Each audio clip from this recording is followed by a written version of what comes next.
आखिर हाथरस का सच क्या है? कुछ दिन पहले ये खबर आई कि एक लड़की के साथ गैंग रेप हुआ है और उसके बाद उसको मारा गया, पीटा गया और वो मर गई। कुछ दिनों बाद डेथ हो गई उसकी, हॉस्पिटल में जब वो एडमिट थी। बहुत गुस्सा भी इस बात पे आया क्योंकि ये ऑब्वियस बात है कि एक लड़की के साथ जब भी कोई गलत हरकत होती है, ख़ास करके ये जो रेप इंसिडेंट्स हैं, गैंग रेप, और ये एक घटना नहीं, हर रोज़ कोई ना कोई घटना सुनने में आ ही जाती है। ये कोई पहली आखिरी घटना भी नहीं थी।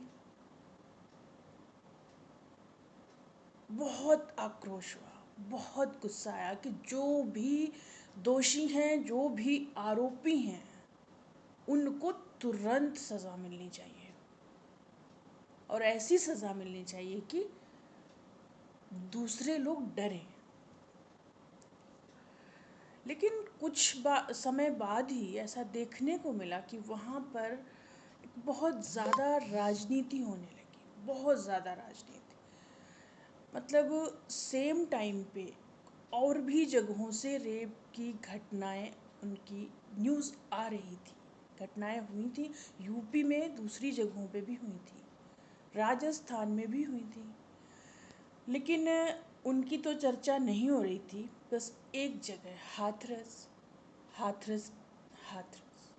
और इतना ज़्यादा चर्चा होना ज़रूरी है, न्यूज़ में आना ज़रूरी है, सच का पता लगना ज़रूरी है। लेकिन जिस तरह से वहाँ पे गिद्धगिरी चल रही थी, मीडिया अपने एजेंडे सेट कर रहा था, पॉलिटिकल पार्टीज़ के अपने एजेंडे थे, इंसाफ नहीं चाह रहा था कोई।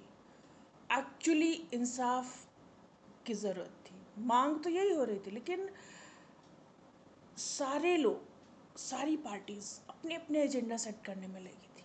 बिल्कुल, आप लोग राजनीतिक पार्टीज़ हैं, आप राजनीति करिए, करेंगे आप लोग, लेकिन इस तरह के मुद्दे, क्या आप लोग को इस तरह के मुद्दों का इंतज़ार होता है कि कहीं कोई रेप घटना हो फिर हम जाके वहाँ पे अपनी राजनीतिक रोटियां सेकें? पॉलिटिकल पार्टीज़ अपने अपने झंडों के साथ, अपनी पार्टी के झंडों के साथ जा रही थी, और यहाँ तक की खबरें आ रही हैं कि जो पीड़ित परिवार है उनको वो अपनी तरह से मोल्ड कर रहे हैं, अपने तरीके से उनको भड़का के उनसे बयानबाजी करवा रहे हैं। और आजकल तो मीडिया पे भी कोई भरोसा ही नहीं रहा है कि कौन सा चैनल सही खबर दिखा रहा है। सेम घटना पे कोई चैनल कुछ दिखा रहा होता है, कोई चैनल कुछ दिखा रहा होता है, फेक न्यूज़ परोस रहे हैं। और आज ये ऐसी स्थिति है कि हम लोग के दिमाग में सच क्या है ये नहीं है, हमें नहीं पता है कि हाथरस का सच क्या है। क्योंकि एक तरफ बात एक बेटी की है, एक लड़की की है, उसकी इज्जत की है, और उसके साथ गैंग रेप की बात सामने आई है, लेकिन वहीं दूसरी तरफ बहुत से लोग हैं जो उस पर सवाल उठा रहे हैं कि रेप नहीं हुआ, मेडिकल रिपोर्ट जो है डॉक्टर्स की उसमें मेंशन नहीं है। फिर बात तो उसकी भी आती है ना, क्योंकि हमारे कानून का भी एक प्रावधान है कि चाहे 100 दोषी छूट जाए लेकिन निर्दोष को सज़ा न मिले। अब जिनको आरोपी बताया जा रहा है वो एक्चुअली दोषी हैं या नहीं हैं, क्योंकि ये वहाँ मामला जाति का भी खड़ा कर दिया गया है। बेटी चाहे दलित की हो या ठाकुर की हो, ब्राह्मण की हो, किसी की भी हो, जात नहीं होती है, महिला महिला होती है, महिला की इज्जत सबकी बराबर होती है। लेकिन राजनीतिक पार्टीज़, पॉलिटिकल लोग, मीडिया उसको इस तरीके से रंग दे देता है कि यदि वो बेटी दलित की है या कोई और है तो उसको एक अलग तरीके से कि उसके साथ बहुत बुरा हुआ है। बुरा सबके साथ इक्वली होता है, ये जातिगत मामला नहीं है। बात महिला का है, महिला अपने आप में खुद एक, आप उसको समझ सकते हैं, उसकी अपनी एक, उसका अपना अस्तित्व वो मैटर करता है। वो किस जाति पात क्या होता है।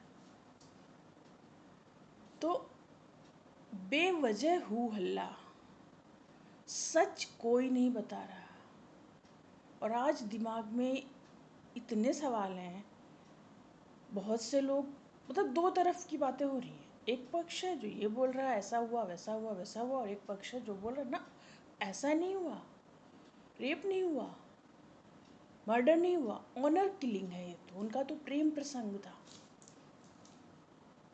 सच तो नहीं पता, कोई नहीं बता पा रहा है। सच जानने के लिए ही एसआईटी गठित की गई थी, सीबीआई जांच की मांग की गई, मांग के मतलब सीबीआई को सौंप दिया गया है केस। एक है तरीका सच जानने का, नार्को टेस्ट। और बड़ी अजीब बात है कि हाथरस में जो आरोपी हैं वो तैयार है नार्को टेस्ट को, जो पीड़ित परिवार है वो मना कर रहा है। तो दो कारण हो सकते हैं कि पीड़ित जो पक्ष होता है वो कई बार इन सब झमेलों में नहीं पड़ना चाहता, एक कारण ये हो सकता है। और दूसरा कारण हो सकता है कि जिस तरह से ये पॉलिटिकल पार्टीज़ ने उन्हें इन्फ्लुएंस किया है, उनसे गलत बयान दिलवाए हैं, हो सकता है ये हो। तो नार्को टेस्ट के ज़रिए पता चल सकता है कि सच क्या है, मुझे लगता है होना चाहिए, क्योंकि जब इतना मामला उलझ चुका है, सच ही नहीं पता है। कम से कम वो जो बेटी जिसकी मौत हो चुकी है उसे तो न्याय मिलना ही चाहिए। और असली दोषी कौन है असली दोषी, कौन है गुनहगार उस बच्ची के, उन्हें सज़ा मिलनी चाहिए। यदि वो वही आरोपी हैं जिन्हें पकड़ा गया है, जिनकी गिरफ्तारी हुई, तो उन्हें मिलनी चाहिए। यदि वो नहीं कोई और है तो उसे मिलनी चाहिए। क्योंकि यहाँ कोई राजनीति नहीं है, राजनीतिक पार्टियों को बहुत मुद्दे मिलते हैं राजनीति करने के। ये इस तरह के मुद्दों पे राजनीति ना कीजिए। सारी पार्टीज़ एक पॉलिटिकल टूरिज़्म, उनका सियासी पर्यटन चल रहा था। सब जाके वहाँ हाथरस में दंगे भड़काने की साजिशें तक कर दी गई। तो क्या हो गया है लोगों को, भूखे गिद्ध की तरह टूट पड़ते हैं ऐसी घटनाओं पे। उन्हें इंतज़ार रहता है ऐसी घटनाओं का कि कब कहीं ऐसी कोई घटना हो तो हम जाके अपनी राजनीतिक रोटियां सेक लें।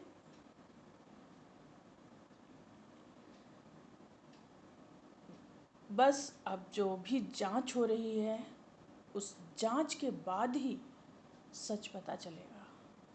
चाहे सारे चैनल वहाँ सब अपने अपने तरीके से दिखा रहे हैं, किसी भी चैनल पे भरोसा तो है ही नहीं। इन चैनल की भी कुछ न कुछ मर्यादाएं होनी चाहिए।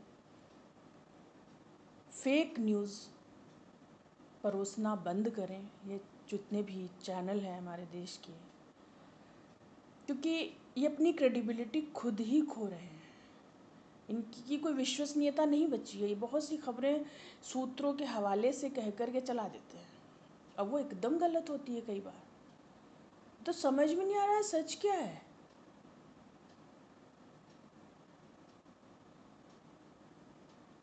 जो कुछ भी हो रहा है, बात सिर्फ हाथरस की नहीं है, बात पूरे देश की है, बात महिलाओं की है।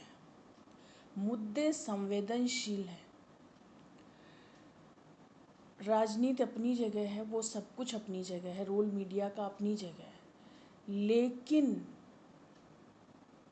महिलाओं के साथ ये अपराध कब बंद होंगे। 21वीं सदी का भारत है ये, 21वीं सदी में हम लोग जी रहे हैं, लेकिन हर रोज़ कहीं न कहीं से ऐसी खबरें आ ही जाती हैं। ये और बात है कि उसको बड़ा, कौन सा मुद्दा बड़ा बन जाए, क्योंकि कुछ केस होते हैं जिन्हें बहुत बड़ा बना दिया जाता है इस देश में, लेकिन बड़ा बना देने से या बड़ा ना बनाने से वो जो बड़े नहीं बनाए जाते वो मुद्दे छोटे नहीं हो जाते। रेप की घटना रेप होती है, वो कहीं भी हो, उस मुद्दे को चाहे न्यूज़ में ना भी रिपोर्ट किया गया हो, लेकिन वो नहीं होना चाहिए। किसी भी बच्ची के साथ, किसी भी महिला के साथ नहीं होना चाहिए ये सब। आज के वक्त में, आज के समय में महिलाएं सुरक्षित नहीं हैं।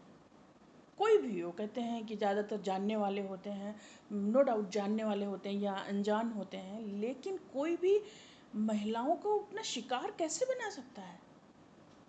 और बात कानून की है, बात तो कहते हैं कि लॉ एंड ऑर्डर सही रहे तो ऐसा नहीं होगा, लेकिन बात खुद भी सोचने की है, बात परिवार परिवार क्या सिखा रहा है, परिवार में बच्चे कैसे, उनकी परवरिश हो रही है, क्या सीख रहे हैं, क्यों उन्हें नहीं समझाया जा रहा है कि क्या गलत है, क्या सही, क्या नहीं किया जाना चाहिए। ये बिल्कुल नहीं किया जाना चाहिए, प्रोहिबिटेड मामला है, लेकिन हर रोज खबर होती है।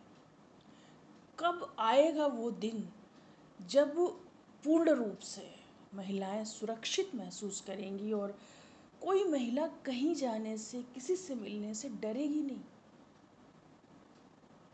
कह रहे हैं कि एजुकेशन बढ़ रही है, लिटरेसी रेट बढ़ रही है, लेकिन लोगों का दिमाग और ही लिटरेट होता जा रहा है। उन्हें पता ही नहीं है कि क्या किया जाना चाहिए, क्या नहीं किया जाना चाहिए। फिलहाल हम लोगों को जो भी सीबीआई जांच में आएगा उसका इंतज़ार करना चाहिए, क्योंकि ये जो न्यूज़ चैनल्स दिखा रहे हैं, एक भी खबर पे भरोसा करने लायक ही नहीं है। कोई कुछ भी दिखा दे रहा है, कोई कुछ भी दिखा दे रहा है, आपस में compete कर रहे हैं। एटलीस्ट इतनी तो क्रेडिबिलिटी होनी ही चाहिए कि सच क्या है। अगर हम कोई चैनल खोलें और न्यूज़ देखें तो हमें इतना तो विश्वास हो जाए, अच्छा भाई ये न्यूज़ है। अभी तो आजकल ऐसा चल रहा है, कोई भी न्यूज़ देखो तो कोई चैनल कुछ और चला रहा होता है, कोई चैनल कुछ और चला रहा होता है। बहुत ज़रूरी है इस पे कुछ लगाम लगनी चाहिए, कोई मर्यादाएं इनकी एक होनी चाहिए, गाइडलाइंस इनकी, इनको तय की जानी चाहिए कि आप ऐसे फेक न्यूज़ नहीं परोस सकते जनता के सामने। फिलहाल इस उम्मीद में कि ये जो घटनाएं हैं ये बंद होंगी। हमें पता है कि एकदम से कुछ नहीं होता है, हम उम्मीद लेकिन कर सकते हैं, बेस्ट की उम्मीद कर सकते हैं, बेहतरी की उम्मीद कर सकते हैं कि धीरे धीरे समाज से ये घटनाएं खत्म होंगी।